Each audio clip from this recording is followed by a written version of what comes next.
Welcome back mga kabayan. Nagbabalik po muli ang inyong lingkod upang magbigay sa inyo ng mga bago at nagbabagang mga balita.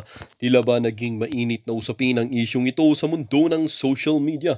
Matinding kontrobersya ang bumabalot ngayon kay Presidente Kuting matapos lumabas ang mga balitang siya ang nagpapasok sa ICC at Pogo sa bansa at balak niyang ibintang ang lahat ng ito kay dating Pangulong Rodrigo Roa Duterte.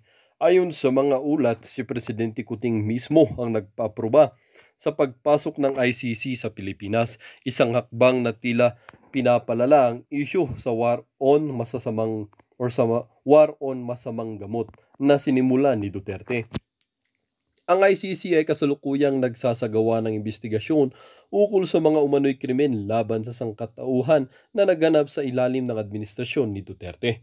Bukod dito, si Presidente Kuting rin umano ang nagpapasok ng mga pogo sa bansa na ngayon ay bumabalot sa iba't ibang uri ng kontrobersya kabilang ang isyu ng korupsyon at iligal na aktibidad. Hindi lingid sa kaalaman ng publiko ng operasyon ng Pogo ay nagdudulot ng iba't ibang problema mula sa seguridad hanggang sa ekonomiya. Sa kabilang dako, sinasabing si House Speaker Tambaloslos ay tumatanggap ng malaking kickback mula sa mga Pogo at may kaugnayan din sa isyu ng ICC. Ayon sa mga whistleblower, si Tambaloslos ang isa sa mga pangunahing benepisyo o benepisyaryo ng mga kickback mula sa operasyon ng mga Pogo na ginagamit umano para sa pansariling kapakinabangan. Naging mainit ang reaksyon ng publiko sa mga balitang ito, lalo na tila ginagamit ni Presidente Kuting ang kanyang kapangyarihan para ilihis ang sisi kay Duterte. Ayon sa mga kritiko, ito ay isang malinaw na pagtatangka ni Kuting na iligtas ang kanyang sarili mula sa anumang pananagutan habang ipinapasa ang mga responsibilidad at sisi sa nakaraang administrasyon. Samantala, nananatiling tahimik si dating Pangulong Duterte ukol sa mga aligasyong ito. Ngunit ang kanyang mga taga-suporta ay patuloy na nagtatanggol sa kanya, sinasabing ito ay isang hakbang lamang ni Presidente Kuting upang sirain ang pangalan ng dating Pangulo at linisin ang kanyang sariling reputasyon. Patuloy ang pag-usbong ng mga isyu at aligasyon laban kay Presidente Kuting at House Speaker Tambaloslos sa harap ng kontrobersyang ito. Umaasa ang mga mamamayan na magkakaroon ng masusing investigasyon upang malaman ang katotohanan at mapanagot ang mga tunay na may sala. Well, para nga sa buong impormasyon ay panoorin na lamang ang buong video. At kung bago ka pa lamang sa aking channel, huwag kakalimutang mag-subscribe, pindutin ang notification bell at piliin ang all upang laging maging updated sa mga bago at nagbabagang mga balita. At sa mga solid viewers naman natin dyan, maraming salamat naman po sa patuloy na pagtangkilik sa ating channel. Tuloy-tuloy lang po ang laban para sa katotohanan at para na rin sa kinabukasan ng ating pinakamamahal na bansang Pilipinas.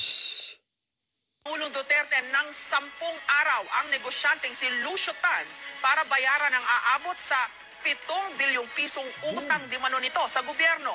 Banta pa ng Pangulo, ipapasara niya ang NAIA Terminal 2 na eksklusibong ginagamit ng PAL o ng Philippine Airlines. Nakikipagtulungan naman daw ang PAL para mabayaran ang kanilang obligasyon. May report si Lay Alves. Naglilitanya si Pangulong Duterte tungkol sa mga anyay may utang at di bayad na buwis sa gobyerno nang bigla niyang mabanggit sa talumpati niya sa Philippine Constitution Association o PhilConsa si Philippine Airlines President and CEO Lucio Tan. Isa dito na I did not accept his money. He is a contributor. At sabihin ko na, Lucio Tan, doon na rin pala. Sabi ko, thank you, but our other guys there. You are using government buildings, airport. You have a back utang dyan sa runway, di mo binabayaran.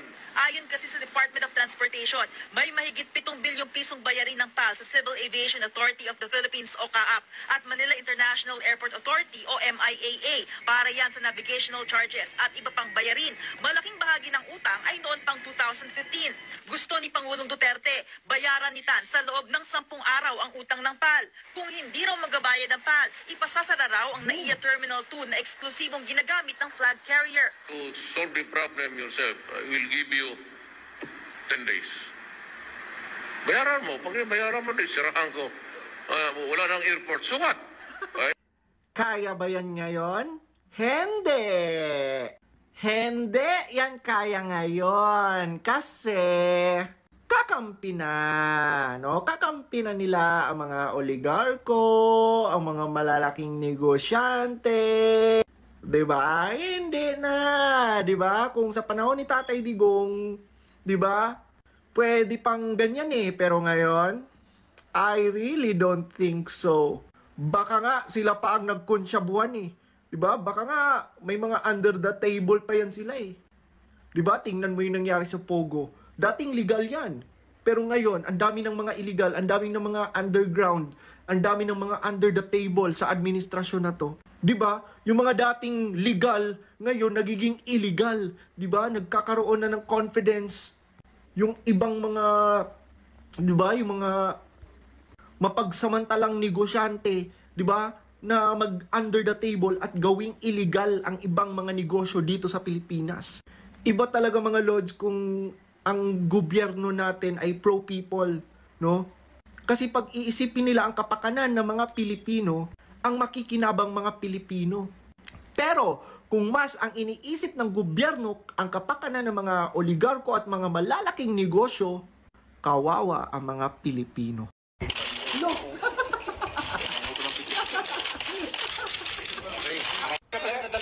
Kasuhan. Kakasuhan na naman niya si Pulong Duterte. Grabe, lahat na lang kinasuhan niya. Grabe talaga yung fighting spirit ni Trillanes, no? Talaga namang strong na strong eh, no? At ang kinapagtataka ko, grabe, ang dami namang budget, Trilliane. Natatawa na lang talaga ako mga lus. Lahat na ginawa niya, lahat na kinasuhan niya. Hindi ka na talaga mananalo. Hindi ka na lagi mananalo, Dorinel. Basahin natin mga lods. Ito yung sagot ni Congressman Paulo Pulong Duterte doon sa inihain na kaso na naman, no, smuggling ni Trillanes kay Pulong. I welcome Antonio Trillanes' plan to file a drug smuggling case against me. This is a welcome development. Mas maganda ito dahil sa korte ng Pilipinas ang pagdinig at hindi sa korte ng Facebook at utak ng isang trililing na sundalong kanin. Tama! Di ba? Di ba? May Senate hearing na nga niyan dati. Di ba? Na I think parang si Trillanes pa nga yung gumigisa at nagtatanong ng kung ano-ano kay kila Pulong Duterte. Wala namang nangyari dun sa investigasyon at pa-Senate hearing nila. Tapos ngayon, eto na naman si Trillanes. Maganda yan. I-file mo sa korte. Sa korte mo, laban yan, Trillanes. Para magkaalaman ang katotohanan. Para malaman natin kung totoo ba talaga yung inaakusa mo. Himay-himayin natin itong sinabi ni Speaker Romualdez pagdating doon sa 6.3 trillion na budget sa 2025. Sabi niya, ang budget na 6.3 trillion ay sumasa ilalim sa ating pangarap na mapabuti ang buhay ng bawat Pilipino. Isipin niyo mabuti mga lods. Trillion din ang inutang nila this year. 'Di ba? Budget this year and nung 2022. Anyari? Ha? Napabuti ba ang buhay ng mga bawat Pilipino? Or buhay nyo lang? Hanep no? Sa 2025 national budget na ito, inaasahan namin na ibubuhos natin ang pondo para makalikha ng mga maraming trabaho, masigurado ang dekalidad na edukasyon para sa mga estudyante at mapalawak ang suporta sa universal healthcare. Malinaw ang misyon natin, mabigyan ng trabaho, edukasyon at alagang pangkalusugan ang mga bawat pamilyang Pilipino. Wala nang paayuda? Wala nang pakape? 45 pesos per kilong bigas ang ibebenta ng 4 na Kadiwa store simula bukas. Sa pag-asang mapababa ang presyo nito sa merkado. Pero duda ang ilang pong epektibo ito. Nakatutok si Mark Salazar. Testingin bukas ng Department of Agriculture ang isa pang formula para mapababa ang presyo ng bigas. Rice for All program ang tawag. Kumausap daw sila ng mga rice trader na magbabagsak ng bigas sa mga katiwa sa halagang 45 pesos per kilo. Mas mababa kumpara daw sa hanggang 55 pesos sa local at imported na commercial well-milled rice. Kumbaga usapan between DA, FTI at saka nitong mga traders. Grabe, lahat na siguro ng pricing sinabi na nila. Ang unang sabi, 20 plus pesos. Hanggang sa, dineclare din nila yung 29 pesos. Tapos sabi ni Tambi, ngayong July, 39 pesos. Tapos ngayon na naman, 45 pesos. Yung lahat ng options. Tapos ang pinaka nakakatawa, testingin pa daw nila. Grabing testing yan. Sa lahat ng tinesting nyo, wala namang nangyari. Wala talaga mga lods, parang hindi talaga nila alam ano ang gagawin. Anyway, simulan na natin ang issue patungkol po dito kasi meron tila na sumasawsaw sa issue nitong seguridad ni Pangulong Sara Duterte. Pangulo na ang gusto ko itawag kasi anyway sure shot naman na yan di ba? Meron pong sumasawsaw. Yung laos na sumasawsaw sila. Okay, sa issue na yan panoorin po natin ito. Okay? Pakingge. Pasok. Ordinary tactic ng isang mambabatas ang pag-alma ni Vice President Sara Duterte sa pagbabawas ng kanyang security detail. Tila inililis lang daw ng busy ang issue sa pag-alis niya sa bansa sa kasagsagan ng bagyo at habagat. Nasa frontline ng balitang yan si Marian Enriquez.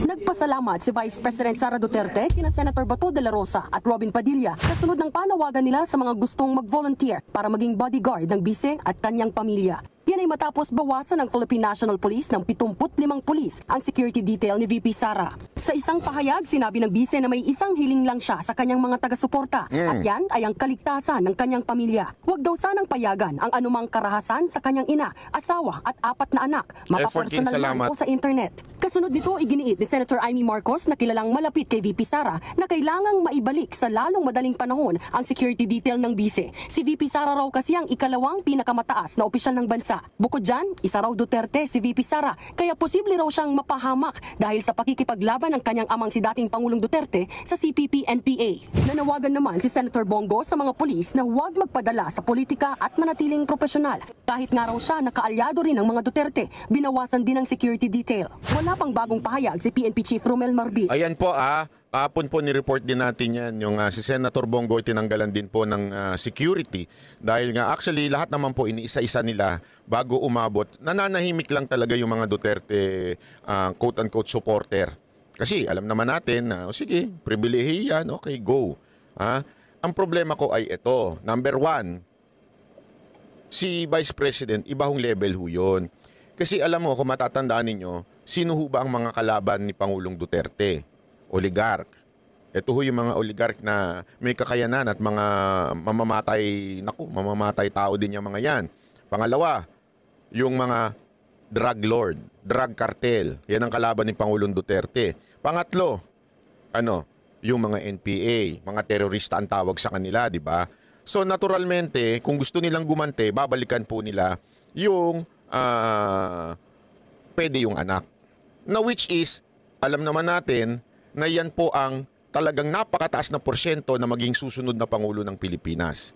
So, kung gusto mong mawala yan, gagawin mo na ngayong pagkakataon na yan. Di ba ho? Kaya nga sinabi ko doon sa title ko kahapon, posible na maging ma-Donald Trump po yang si VP Sara Duterte. Desperado po kasi mga kalaban.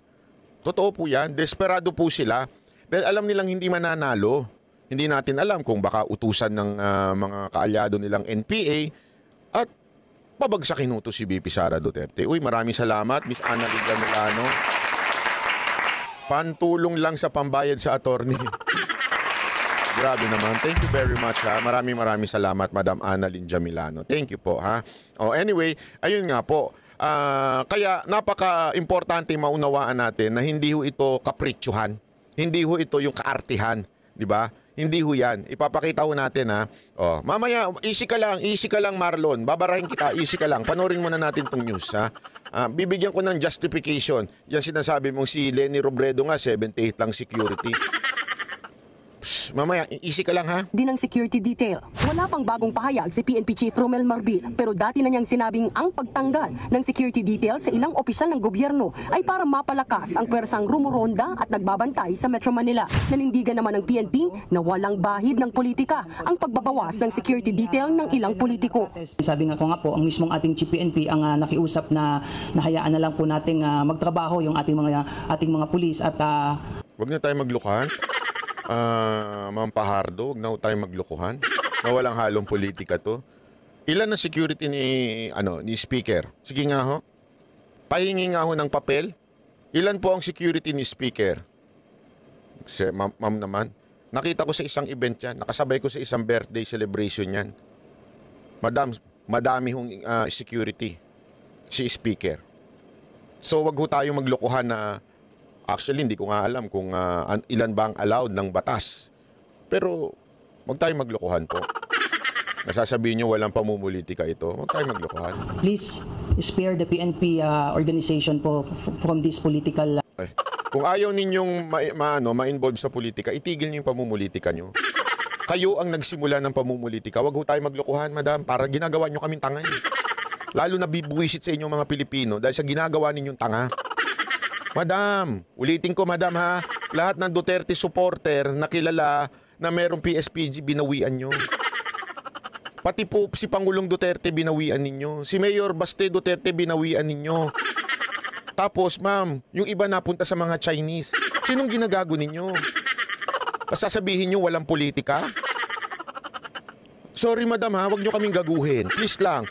Alam nyo, ito masakit dito eh. Yung ginanyang ka na nga, gagaguhin ka pa. Yun ang totoo. Ma'am, ako I'm speaking for...